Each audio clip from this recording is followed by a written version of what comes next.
अस्सलाम वालेकुम नाज़रीन, आज एक बहुत अहम मौजू पर हम गुफ्तगू करेंगे और ये मौजू तकदीर का मौजू है। तकदीर के हवाले से हमारे जहनों में बहुत से सवालात पैदा होते हैं। हम क्या मजबूर महज हैं? इस दुनिया में हमें कोई इख्तियार और इरादा नहीं दिया गया। फिर ये सवाल पैदा होता है कि अल्लाह को तो सब कुछ पता है, जब उसे पता है तो फिर हमारे अमल की क्या हैसियत है, उसका क्या फ़ायदा है। ये और इन जैसे बहुत से सवालात हैं जो जहनों में पैदा होते हैं, और जब इन सवालात के जवाब लोगों को नहीं मिलते तो फिर लोगों के दिलों में शकूक पैदा होते हैं। लोग बदअमली या बेअमली की तरफ माइल होते हैं, और बहुत से लोग ऐसे होते हैं जो कुफ्र और इल्हाद तक जा पहुँचते हैं। चुनांचे आज की इस गुफ्तगू में मैं कोशिश करूँगा कि इन सवालात को एड्रेस करूँ और उनके वो जवाबात आपकी खिदमत में पेश करूँ जो कुरान मजीद ने दिए हैं, क्योंकि ये कुरान मजीद का मौजू है। देखिए, कुरान मजीद हमें ये बात बताता है कि इस दुनिया में अल्लाह ताला ने इंसान को तकदीर का पाबंद बनाकर नहीं भेजा, बल्कि तकदीर बनाने के लिए भेजा है। वो ये बताते हैं कि इंसान की असल ज़िंदगी एक ऐसी दुनिया में गुजरेगी जो अनकरीब कायम होने वाली है, और उस दुनिया में या तो अबदी जन्नत है या अबदी जहन्नुम है। और यहाँ मुझे और आपको ये मौका दिया गया है कि हम अपने हुस्न अमल से चाहें तो एक ऐसी तकदीर लिखें जिसके नतीजे में आने वाली दुनिया में हम जन्नत में रहेंगे और हमेशा रहेंगे। इसके बरक्स अगर हम बदअमली की स्याही को अपने नामा अमाल में लिखते हैं तो उसका नतीजा फिर ये निकलेगा कि आने वाली दुनिया में हमारी तकदीर हमारी रूह स्याही में बदलेगी और जहन्नुम के दरवाजे तक हमें लेकर चली जाएगी। तो गोया कि हमारी तकदीर हमारे हाथ में दे दी गई है।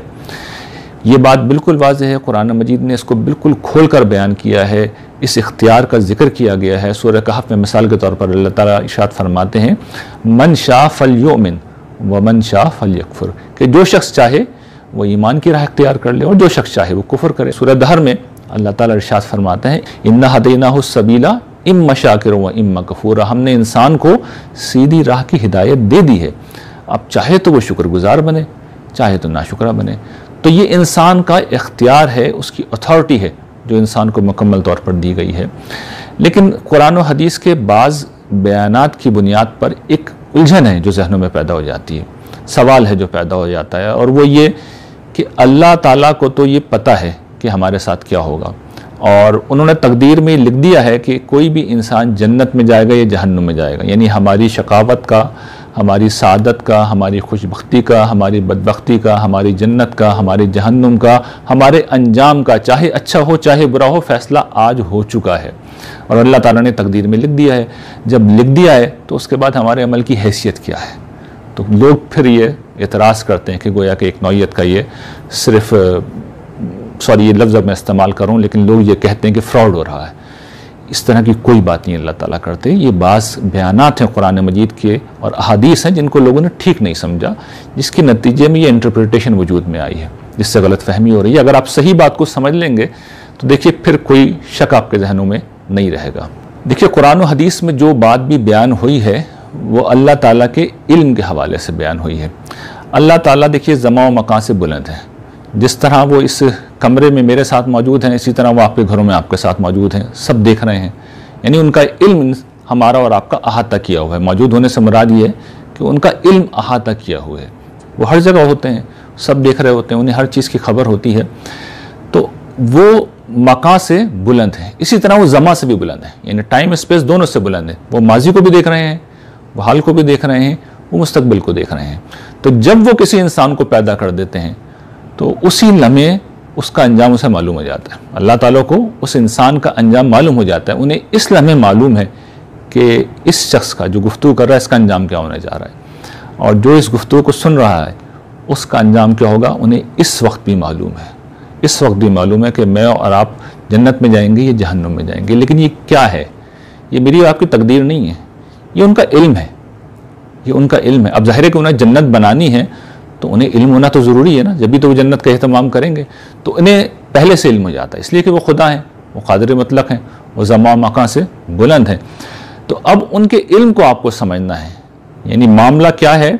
मैं और आप जो करते हैं हम जन्नत या जहन्नुम में उसकी वजह से जाएंगे, उनके इल्म की वजह से नहीं जाएंगे, लेकिन उनको इल्म हो जाता है। तो अब इसको एक मिसाल से मैं आपको समझाता हूँ। देखिए, मैं इस गुफ्तगू को कुछ जुमलों पे ख़त्म करूँगा। ज़ाहिर है मेरी जो गुफ्तगू का एक एंड होगा, मुझे भी नहीं पता इस वक्त कि वो क्या होगा, लेकिन जब मैं वो गुफ्तगू ख़त्म करूँगा और आप उस गुफ्तगू को सुन लेंगे तो आपको पता चल जाएगा वो जुमले क्या होंगे, मुतय्यन तौर पे वो क्या जुमले मैं बोलूँगा। आप उन जुमलों को एक कागज़ पे लिख लें और अपने किसी दोस्त को मेरी ये तकरीर फॉरवर्ड करें और उसको साथ में ये बता दें कि ये जो मुकर्रर हैं इन जुमलों पे अपनी गुफ्तगू को ख़त्म करने जा रहे हैं। तो अब देखिए, आपका दोस्त अगर वीडियो देखता है तो वो इस पर हैरान नहीं होगा कि भाई ये मेरे इस दोस्त को जिसने मुझे वीडियो भेजी है मुकर्रर के जुमलों का कैसे इल्म हो गया। इसलिए कि उसे अंदाज़ा है कि भाई इसने वीडियो देख ली होगी पहले, जब वीडियो देख ली है तो इसे पता चल गया।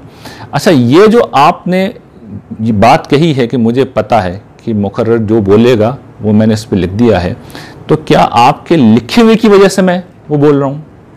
नहीं, मामला बिल्कुल उलट है।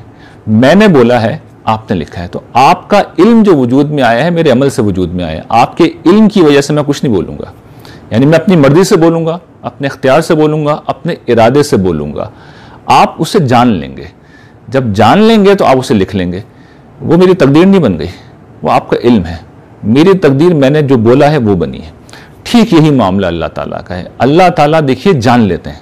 आपने तो वीडियो देख ली इसलिए आप जान लेते हैं, अल्लाह ताला कैसे जानते हैं हमें नहीं पता, इसलिए कि हम उसकी कुदरत का अहाता नहीं कर सकते।